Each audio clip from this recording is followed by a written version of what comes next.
Я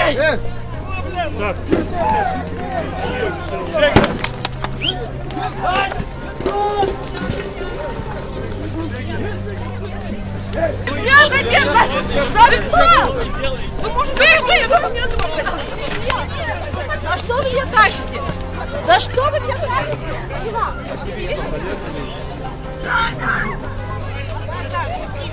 Руки уберите! Просто суд! Виновный в том, что родились!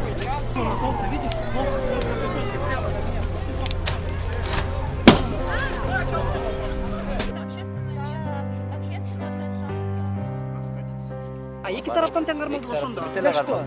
На какое основание? На каком основании? Кармап жатат, анткени булар тынч гана маршрутты көрүп жатышкан. Жактан бири менен урушкан үчүн баардыгы ошон үчүн кармалды. Эки тарап Что не отталкивает? Мирные митинги и вообще любые собрания на площади Алато.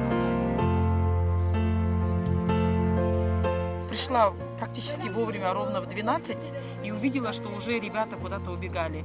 Я начала просто собирать с пола транспаранты, футболки, которые были раскиданы. И буквально не прошло даже 1 минуты, и тоже была практически оккупирована нашей доблестной милицией и посажена в автобус.